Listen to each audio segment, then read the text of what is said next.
The U.S. Department of Education should be dismantled completely. In fact, I believe the federal government should get completely out of public education. Why? Stay tuned. Hi, I'm Dr. Ken Henry, and this is Conservative Commentary, where we spread the MAGA message.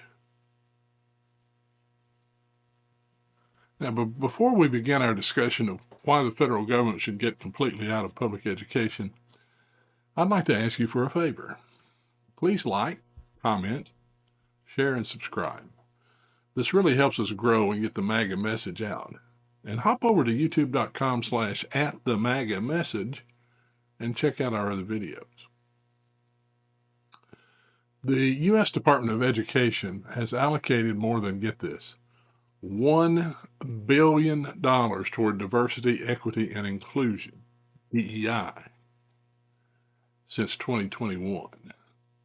This is according to a report by the Government Efficiency Office, DOGE, led by Elon Musk and Vivek Ramaswamy.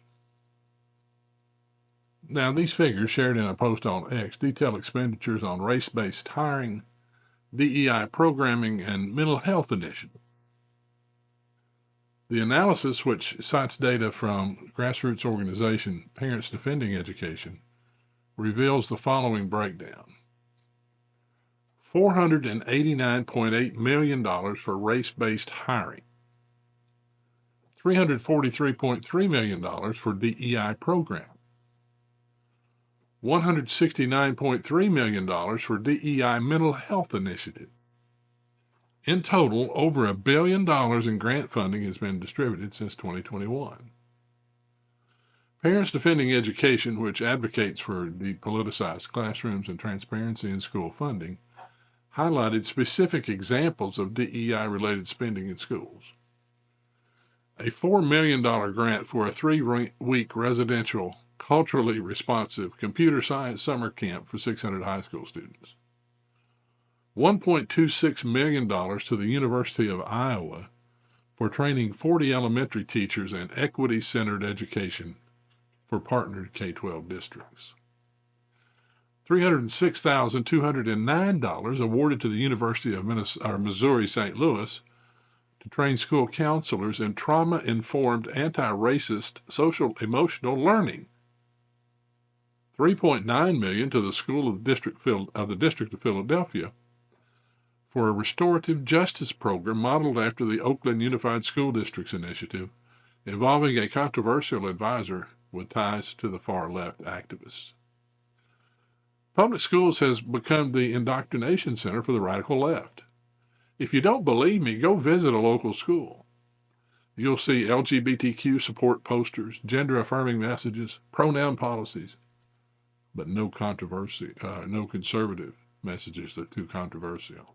Watch. A shocking new report from Parents Defending Education reveals that the Biden Education Department spent over $1 billion on DEI grants. This included $489 million for race-based recruiting and training, $343 million for DEI programming and youth activism, and $169 million for DEI-based mental health training programs. Nikki Neal is the founder of Parents Defending Education. She joins me now. Nikki, did any of that money, one single dollar, make one single American child better at math or English?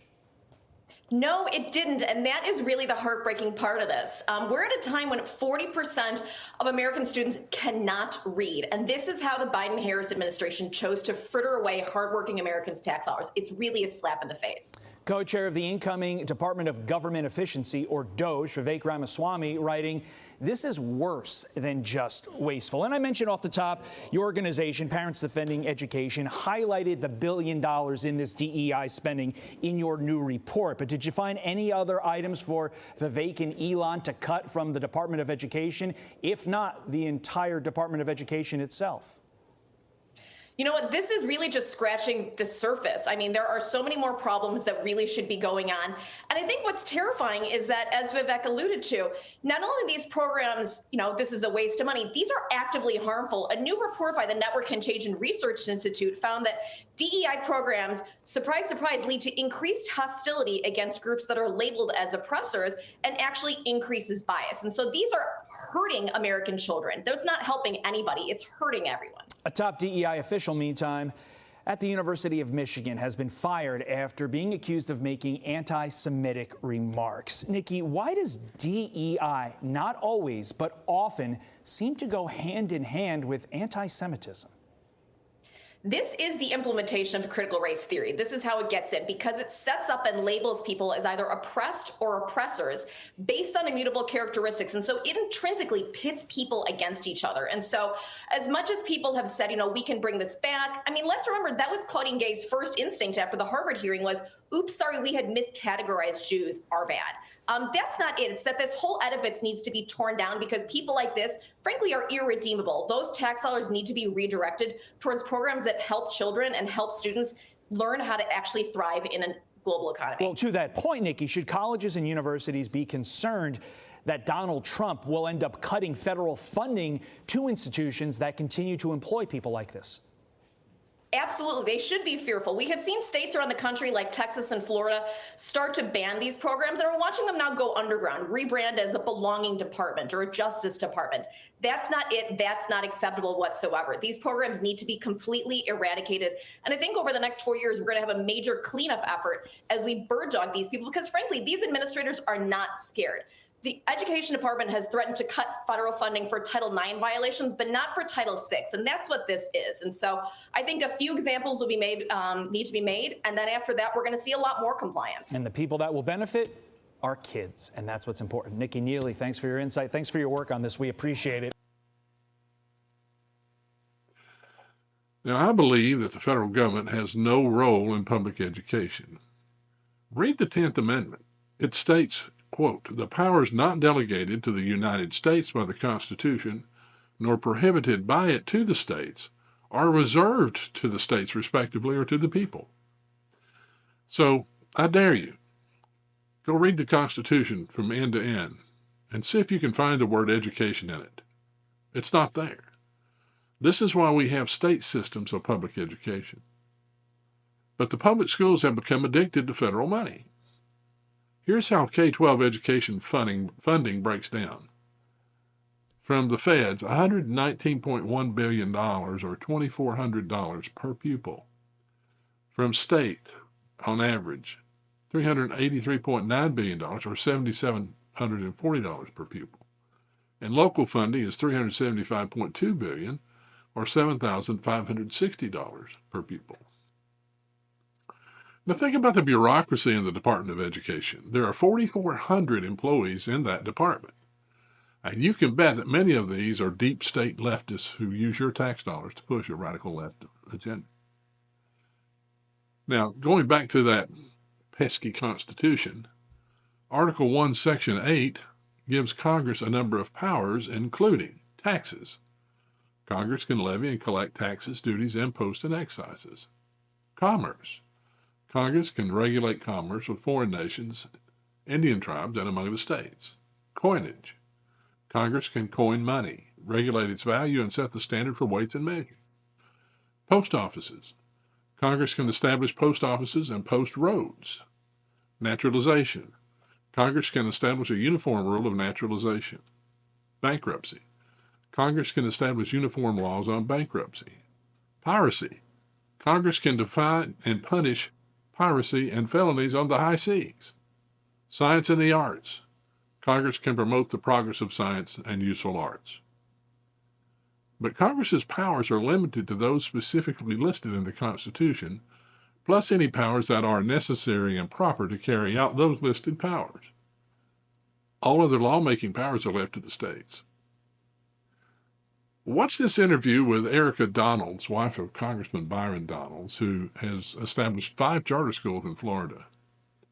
And then please share your thoughts in the comments. Major changes may be ahead for the way Americans address education in this country. President-elect Donald Trump has pledged to eliminate the Department of Education soon after he takes office for his second term. He says he intends to send all education back to the states. We want them to run the education of our children. because they'll do a much better job of it. You can't do worse. We spend more money per pupil by 3 times than any other nation, and yet we're absolutely at the bottom. Here to set us straight is Erica Donalds. She is the wife of Congressman Byron Donalds and has founded 5 charter schools in Florida. Erica, it's a pleasure to talk with you. So is Donald Trump correct? Is America at the bottom in education? And if so, how did that happen? Well, we're certainly at the bottom of countries who we believe we should be much more competitive with. And there are a lot of contributing factors to this. What we do know is that the Federal Department of Education, an unconstitutional and wasteful bureaucracy, has not helped us to outperform those countries. In fact, since its existence, our student performance has actually decreased. Only about a third of students in the United States of America are doing reading and math on grade level. And so we want to eliminate this unnecessary bureaucracy, send the power back to the states and hopefully into the hands of parents where the free market can actually have an influence. And hopefully we as a country can be competitive on the world stage when it comes to our academic performance. Well, here are just some statistics here. Jimmy Carter created the U.S. Department of Education in 1980. At that time, America was #1 in the world educationally, and some surveys still show the U.S. is #1 in the world. Others say lower. One says 13. However, in math, as you state, the U.S. has declined to 28 out of 37 Organization of Economic Cooperation and Development countries and number 12 in science. So how will eliminating the Department of Education improve those rankings in math and science? Well, the first thing is to not waste money at the federal level and cause our local and state districts of education to jump through a bunch of hoops that are absolutely not helping student performance. What people don't necessarily understand is, although there are tens of thousands of government employees at the federal Department of Education, there are also tens of thousands more at the state and local level that only exist to maintain compliance with federal regulations that are not actually increasing students' academic performance. Eliminating that unnecessary waste could actually push those resources back into the classroom. But better yet, what President Trump has talked about doing is putting these dollars in the hands of parents to create a free market system in education that's going to allow for innovation and more competition among school options that's going to help our performance across the board in our country. Well, let's talk about that. Charter schools, you've started 5 in Florida. So what's the goal there and how are they working out? Well, charter schools are just one way, one of the oldest ways that we have in this country to create competition for parents that doesn't require them to pay out of pocket. And if they can't afford an education or private education, they can choose a charter school. In Florida, we've seen charter schools outperform their traditional public school counterparts, especially when it comes to students who are traditionally low performing or coming from low income household and disadvantaged communities.